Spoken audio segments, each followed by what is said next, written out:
Bottom of the deck ಬಂದಿರುವಂತಹದ್ದು 3 of wands ಬಂದಿದೆ. Envisioning of future, ನಿಮ್ಮ ಭವಿಷ್ಯತ್ತಿನ ದೃಷ್ಟಿಯನ್ನ ಗಮನದಲ್ಲಿಟ್ಕೊಂಡು, ನಿಮ್ಮ ಭವಿಷ್ಯತ್ತಿನಲ್ಲಿ ಚೆನ್ನಾಗಿರ್ಬೇಕು ಅನ್ನುವಂತಹ ಗಮನದಲ್ಲಿಟ್ಕೊಂಡು ನೀವು ಆಲೋಚನೆಯನ್ನ ಮಾಡ್ತಾ ಇರುವಂತಹದ್ದು, ಮುಂದೆ ಹೋಗ್ತಾ ಇರುವಂತಹದ್ದು ರೆಪ್ರೆಸೆಂಟ್ ಆಗ್ತಾ ಇದೆ. ನಿಮ್ಮ ಲವ್ ಲೈಫಿನ ವಿಚಾರವಾಗಿ ನಲ್ಲಿ ಬಹಳಷ್ಟು ಫುಲ್ಫಿಲ್ಮೆಂಟ್ ಗಳಿತ್ತು, ಸಮಾಧಾನ ಇತ್ತು, ಸಂತೋಷದಿಂದ ಇದ್ರಿ, ಬಹಳಷ್ಟು ಕೇರಿಂಗ್ ಇಂದ ಇದ್ರಿ, ಮತ್ತು ಅದರಲ್ಲಿ ಕೆಲವೊಂದು ರೀತಿಯ ಆಲೋಚನೆಯನ್ನ ಕೂಡ ಮಾಡ್ತಾ ಇದ್ರಿ. ಏನು ರೀತಿಯ ತೊಂದರೆಗಳಾಗಬಾರ್ದು, ಈ ಲವ್ ಲೈಫಿನಿಂದ ನನಗೆ ಯಾವುದೇ ರೀತಿಯ ತೊಂದರೆಗಳಾಗಬಾರ್ದು ಅನ್ನುವಂತಹ ಚಿಂತೆ ಕೂಡ ನೀವು ಪಾಸ್ಟಿನಲ್ಲಿಯೂ ಕೂಡ ಸ್ವಲ್ಪ ಇದ್ದಿದ್ದು ರೆಪ್ರೆಸೆಂಟ್ ಆಗ್ತಾ ಇದೆ. ಖುಷಿ ಇತ್ತು, ಸಮಾಧಾನ ಇತ್ತು, ಬಹಳ ಕೇರಿಂಗ್ ಇಂದ ಇರ್ತಾ ಇದ್ರಿ, ಬಟ್ ಅಲ್ಲಿ ಸ್ವಲ್ಪ ಚಿಂತೆ ಕೂಡ ಇದ್ದಂತಹದ್ದು ನಿಮ್ಮ ಪಾಸ್ಟಿನಲ್ಲಿ ಲವ್ ಲೈಫಿನ ವಿಚಾರವಾಗಿ ರೆಪ್ರೆಸೆಂಟ್ ಆಗ್ತಾ ಇದೆ. ಭಯ ಏನಿರ್ಲಿಲ್ಲ, ಸ್ವಲ್ಪ ರೀತಿಯ ಚಿಂತೆಗಳು ನಿಮ್ಮಲ್ಲಿ ಇದ್ದಂತಹದ್ದು ರೆಪ್ರೆಸೆಂಟ್ ಆಗ್ತಾ ಇದೆ. ನೆಕ್ಸ್ಟ್ ಅಟ್ ದ ಪ್ರೆಸೆಂಟ್ ನಲ್ಲಿ ಏನಾಗ್ತಾ ಇದೆ ಅನ್ನೋದನ್ನ ನೋಡೋಣ. ಅಲ್ಲಿಯೂ ಸ್ವಲ್ಪ ಚಿಂತೆ ಇತ್ತು, ಇಲ್ಲಿನೂ ಕೂಡ ಯೋಚನೆಯನ್ನ ಮಾಡ್ತಾ ಇದ್ದೀರಾ. ಎಲ್ಲವೂ ಚೆನ್ನಾಗಿದೆ, ಸಮಾಧಾನವಾಗಿದೆ, ಎಲ್ಲವೂ ಚೆನ್ನಾಗಿ ಆಗ್ತಾ ಇತ್ತು, ಆದ್ರೆ ಲಾಸ್ಟ್ ಅಲ್ಲಿ ಯಾಕೆ ಹಿಂಗ್ ಆಗ್ತಾ ಇದೆ ಅಂತ ಅಟ್ ಪ್ರೆಸೆಂಟ್ ನಲ್ಲಿ ನಿಮ್ಮ ಲವ್ ಲೈಫಿನ ವಿಚಾರವಾಗಿ ಯೋಚನೆಯನ್ನ ಮಾಡ್ತಾ ಇರುವಂತದ್ದು ರೆಪ್ರೆಸೆಂಟ್ ಆಗ್ತದೆ. ಇದು ಈ ಕಾರ್ಡಿಗೆ ನಾನು ಕ್ಲಾರಿಫಿಕೇಶನ್ ಕಾರ್ಡ್ ಅನ್ನು ತಗೊಂಡಾಗ 7 ಆಫ್ ವ್ಯಾಂಡ್ಸ್ ಬಂದಿದೆ. ಡಿಫೆನ್ಸಿವ್ನೆಸ್ ಅನ್ನ ರೆಪ್ರೆಸೆಂಟ್ ಮಾಡ್ತಾ ಇದೆ. ಲವ್ ಲೈಫಿನ ವಿಚಾರವಾಗಿ, ನಿಮ್ಮ ಲವ್ ಲೈಫಿನ ವಿಚಾರವಾಗಿ ತಮ್ಮ ಹಿತಾಸಕ್ತಿಗಳ ಕಡೆಗೆ, ತಮ್ಮ ಭವಿಷ್ಯತ್ತಿನ ಕಡೆಗೆ ಹೆಚ್ಚು ಗಮನವನ್ನ ಕೊಡ್ತಾ ಇರುವಂತಹದ್ದೇ ರೆಪ್ರೆಸೆಂಟ್ ಆಗ್ತಾ ಇರೋದಂತೂ. ಸಾಂಪ್ರದಾಯಿಕವಾದಂತಹ ಆಲೋಚನೆಗಳನ್ನ ಮಾಡುವಂತಹದ್ದು ರೆಪ್ರೆಸೆಂಟ್ ಆಗ್ತಾ ಇದೆ. ಮದುವೆಗಳ ವಿಚಾರದಲ್ಲಿ ಸ್ವಲ್ಪ ಟ್ರೆಡಿಷನಲ್ ಆಗಿ ಥಿಂಕ್ ಮಾಡ್ತಾ ಇರುವಂತಹದ್ದು, ತಮ್ಮದೇ ಆದಂತಹ ಪ್ಯಾಷನೇಟ್ ಏನಿದೆ ಅದರ ಕಡೆಗೆ ಹೆಚ್ಚು ಗಮನವನ್ನ ಕೊಡ್ತಾ ಇರುವಂತಹದ್ದು ರೆಪ್ರೆಸೆಂಟ್ ಆಗ್ತಾ ಇದೆ. ನಿಮ್ಮ ಲವ್ ಲೈಫಿನ ವಿಚಾರದಲ್ಲಿ ಈಗ ಸ್ವಲ್ಪ ಕೆಲವೊಂದು ರೀತಿಯ ಆಲೋಚನೆಗಳನ್ನ ನೀವು ಮಾಡ್ತಾ ಇರುವಂತಹದ್ದು ಇಲ್ಲಿ ರೆಪ್ರೆಸೆಂಟ್ ಆಗ್ತಾ ಇದೆ. ಇನ್ ಫ್ಯೂಚರಿನ ದೃಷ್ಟಿಯಿಂದ ಏನಾಗುತ್ತೋ, ಹೇಗಾಗುತ್ತೋ, ಹೆಂಗಿರುತ್ತೋ ಅನ್ನುವಂತಹ ಆಲೋಚನೆಗಳನ್ನ ನೀವು ಮಾಡ್ತಾ ಇರುವಂತಹದ್ದು ರೆಪ್ರೆಸೆಂಟ್ ಆಗ್ತದೆ. ಇನ್ ಇಮಿಡಿಯೇಟ್ ಫ್ಯೂಚರ್ ನಲ್ಲಿ ಕೂಡ ನಿಮ್ಗೆ ಪೊಸೆಸಿವ್ನೆಸ್ ಅನ್ನ ರೆಪ್ರೆಸೆಂಟ್ ಮಾಡ್ತಾ ಇದೆ. ಎಲ್ಲವನ್ನ ತಮ್ಮ ಕಂಟ್ರೋಲ್ ನಲ್ಲೇ ಇಟ್ಕೊಬೇಕು, ಯಾವುದನ್ನು ಓಪನ್ ಅಪ್ ಆಗಿ ಮಾತಾಡಬಾರ್ದು. ನಾನು ಭವಿಷ್ಯತ್ತಿನ ದೃಷ್ಟಿಯಿಂದ ನನ್ನ ಹಣಕಾಸಿನ ಬಗ್ಗೆ ಹೆಚ್ಚು ಗಮನವನ್ನ ಕೊಡಬೇಕೇ ಹೊರತು ಲವ್ ಲೈಫಿನ ವಿಚಾರದಲ್ಲಿ ಅಷ್ಟು ಗಮನವನ್ನ ಸಾಧ್ಯದ ಮಟ್ಟಿಗೆ ಕೊಡ್ತಾ ಇರುವಂತಹದ್ದು ಇಲ್ಲೇನು ರೆಪ್ರೆಸೆಂಟ್ ಆಗ್ತಾ ಇಲ್ಲ. ಆಫ್ ಪಾರ್ಟಿಗಳಿಗೆ ನಾನು ಕ್ಲಾರಿಫಿಕೇಶನ್ ಕಾರ್ಡ್ ಅನ್ನ ಕೊಟ್ಟಾಗ ಅವ್ರು ಓಪನ್ ಅಪ್ ಆಗದೆ ಇರೋದೇ ನೀವು ಕೆಲವೊಂದು ರೀತಿಯ ಆಲೋಚನೆಗಳನ್ನ ಅಥವಾ ಚಿಂತೆಗಳನ್ನ ಮಾಡ್ತಾ ಇರುವಂತಹದ್ದು ರೆಪ್ರೆಸೆಂಟ್ ಆಗ್ತಾ ಇದೆ. ಯಾವುದನ್ನು ಕೂಡ ಓಪನ್ ಅಪ್ ಆಗಿ ಹೇಳ್ತಾ ಇಲ್ಲ ಇರೋದೇ ನಿಮ್ಮ ಚಿಂತೆಗಳಿಗೆ ಕಾರಣವಾಗಿರುವಂತಹದ್ದು.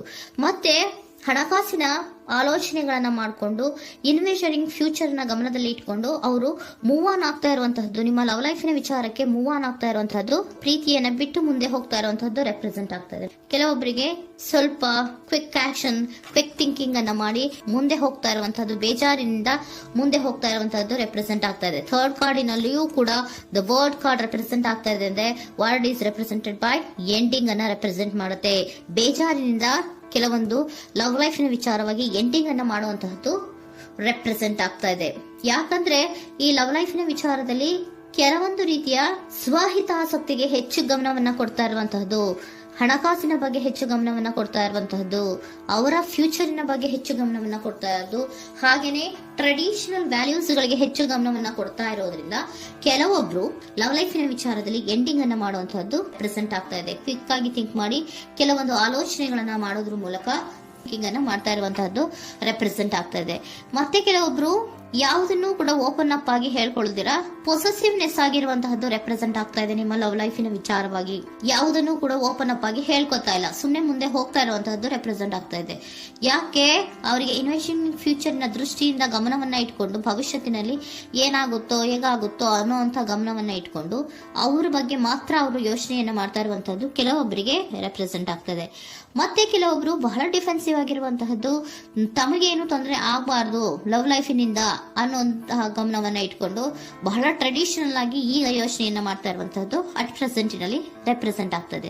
ಹಿಂದೆ ನಿಮ್ಮಲ್ಲಿ ಸಂತೋಷ ಇತ್ತು, ಸಮಾಧಾನ ಇತ್ತು, ಬಹಳ ಕೇರಿಂಗ್ ಇತ್ತು, ಆದ್ರೂ ಕೂಡ ನಿಮ್ಮಲ್ಲಿ ಕೆಲವೊಂದು ಯೋಚನೆಗಳು ಇದ್ದೇ ಇತ್ತು. ಭಯ ಇಲ್ಲ ಅಂದ್ರೂ ಕೂಡ ಸ್ವಲ್ಪ ಆಲೋಚನೆಗಳನ್ನ ಮಾಡ್ತಾ ಇರುವಂತಹದ್ದು, ನನಗೇನು ತೊಂದರೆ ಆಗಬಾರ್ದು, ಯಾವುದೇ ರೀತಿಯ ತೊಂದರೆಗಳು ಆಗಬಾರ್ದು ಅನ್ನುವಂತಹ ಆಲೋಚನೆಯನ್ನ ಮಾಡ್ತಾ ಇರುವಂತಹದ್ದೇ ನಿಮ್ಮ ಲವ್ ಲೈಫಿನಲ್ಲಿ ರೆಪ್ರೆಸೆಂಟ್ ಆಗ್ತಾ ಇರೋದು. ಏಂಜಲ್ ಗೈಡೆನ್ಸ್ ಅನ್ನ ತಗೊಂಡ್ಬಿಡೋಣ. ನೋ ನೀಡ್ ಟು ವರಿ, ಯಾವುದಕ್ಕೂ ನೀನು ಭಯವನ್ನ ಪಡುವಂತಹ ಅವಶ್ಯಕತೆ ಇಲ್ಲ. ಟೇಕ್ ಎ ಆಕ್ಷನ್ಸ್ ಅನ್ನ ತಗೋ. ಇಫ್ ಯು ಬಿಲೀವ್, ನಿನ್ಗೆ ನಂಬಿಕೆ ಇದೆಯಾ, ಸಿಚುಯೇಷನ್ ವಿಲ್ ಇಂಪ್ರೂವ್, ಸಿಚುಯೇಷನ್ ಅನ್ನೋದು ಇಂಪ್ರೂವ್ ಆಗುತ್ತೆ. ಆಕ್ಷನ್ ಅನ್ನ ತಗೋಬೇಕು ಅಂತ ನಿಮ್ಗೆ ಈ ಲವ್ ಲೈಫಿನ ವಿಚಾರವಾಗಿ ಅನ್ಕೊಂಡಿದ್ರೆ ಟೇಕ್ ಆಕ್ಷನ್ಸ್ ಅನ್ನ ತಗೋ ಅಂತ ಕೂಡ ಏಂಜಲ್ ಗೈಡೆನ್ಸ್ ನಿಮ್ಗೆ ಕೊಡ್ತಾ ಇದ್ದಾರೆ. ಯಾಕೆ ನಿಮ್ಗೆ ಈ ರೀತಿ ಬರ್ತಾ ಇದೆ ರೀಡಿಂಗ್ ಗಳಲ್ಲಿ ಅನ್ನೋದಕ್ಕೆ ನಾನು ನಿಮ್ಮ ಸರೆಂಡರ್ ಸಿಚುಯೇಷನ್ ಹೇಗಿದೆ ಅನ್ನೋದ್ರ ಬಗ್ಗೆ ನಾನು ಒಂದು ಕಾರ್ಡ್ ಅನ್ನ ತಗೊಂತೀನಿ. It is a healthy to set boundaries in relationship. Healthy set boundaries ಅನ್ನ ಮಾಡ್ತಾ ಇದ್ದೀರಾ? ಯಾರೋ ನಿಮ್ಮ ಲವ್ ರಿಲೇಶನ್ಶಿಪ್ ನ ವಿಚಾರದಲ್ಲಿ ಹೆಲ್ದಿ ಬೌಂಡ್ರೀಸ್ ಅನ್ನ ಸೆಟ್ ಮಾಡ್ತಿದ್ದೀರಾ? Practice experiencing your needs. ಏನ್ ಬೇಕು ನನಗೆ ಅನ್ನೋದ್ರ ಬಗ್ಗೆ ಈಗ ಆಲೋಚನೆಯನ್ನ ಮಾಡ್ತಾ ಇರುವಂತದ್ದು. Remember that no is a complete sentence. No ಅನ್ನೋದೇ ಒಂದು ಕರೆಕ್ಟ್ ಆಗಿರುವಂತಹ ಸೆಂಟೆನ್ಸ್ ಅಂತ ಅವರು ಹೇಳ್ತಾ ಇದ್ದಾರೆ. ಸರೆಂಡರ್ ಸಿಚುಯೇಷನ್ ಯಾಕೆ ನಿಮ್ಗೆ ಎಂಡಿಂಗ್ ಅನ್ನ ರೆಪ್ರೆಸೆಂಟ್ ಮಾಡ್ತಾ ಇದೆ ಅಂದ್ರೆ, ಕೆಲವೊಂದು ರೀತಿಯ ಹೆಲ್ದಿ ಬೌಂಡ್ರೀಸ್ ಅನ್ನ ಹಾಕೋತಾ ಇದ್ದಾರೆ. ನಾನು ಹೀಗೆ ಇರಬೇಕು, ನಾನು ಭವಿಷ್ಯತ್ತಿನ ಕಡೆಗೆ ಹೆಚ್ಚು ಗಮನವನ್ನ ಕೊಡಬೇಕು, ನನ್ನ ಲವ್ ಲೈಫಿಗಿಂತ ನನ್ನ ಹಣಕಾಸಿನ ಬಗ್ಗೆ ಹೆಚ್ಚು ಗಮನವನ್ನ ಕೊಟ್ಟು ಕೆಲವೊಂದು ರೀತಿಯ ನಮ್ಮ ಜೀವನದಲ್ಲಿ ಟ್ರೆಡಿಷನ್ ವ್ಯಾಲ್ಯೂಸ್ ಗಳಿಗೆ ಹೆಚ್ಚು ಗಮನವನ್ನ ಕೊಡಬೇಕು ಅನ್ನೋದ್ರ ಕಾರಣಗಳಿಗೆ ಕೆಲವೊಬ್ರು ನಿಮ್ಮ ಲವ್ ಲೈಫಿನ ವಿಚಾರದಲ್ಲಿ ಎಂಡಿಂಗ್ ಅನ್ನ ಮಾಡುವಂತಹದ್ದು ರೆಪ್ರೆಸೆಂಟ್ ಆಗ್ತದೆ. ಯಾಕೋ ಕೆಲವೊಬ್ರು ಹೆಲ್ದಿ ಬೌಂಡ್ರೀಸ್ ಗಳನ್ನ ಹಾಕೋತಾ ಇರುವಂತಹದ್ದು ರೆಪ್ರೆಸೆಂಟ್ ಆಗ್ತಾ ಇದೆ. ಅದಕ್ಕೇನೆ ನಿಮ್ಗೆ ಏಂಜಲ್ ಗೈಡೆನ್ಸ್ ಕೂಡ ಕೊಟ್ಟಿರುವಂತಹದ್ದು. No need to worry. ಅದಕ್ಕೆ ಹೆಲ್ದಿ ಬೌಂಡ್ರೀಸ್ ಅನ್ನ ಹಾಕೋತಾ ಇರೋದಕ್ಕೇನು ನೀನು ಆಲೋಚನೆಯನ್ನೇನು ವರಿ ಏನು ಮಾಡ್ಕೊಂಬೇಡ. ಸಿಚುಯೇಷನ್ ಅನ್ನೋದು ಖಂಡಿತ ಇಂಪ್ರೂವ್ ಆಗುತ್ತೆ. ಇಫ್ ಯು ಬಿಲೀವ್, ನಿನಗೆ ನಂಬಿಕೆ ಇದೆಯಾ, ಟೇಕ್ ಆಕ್ಷನ್. ಕೆಲವೊಂದು ಆಕ್ಷನ್ಸ್ ಗಳನ್ನ ತಗೋ ಅಂತ ಹೇಳ್ತಾ ಇದ್ದಾರೆ.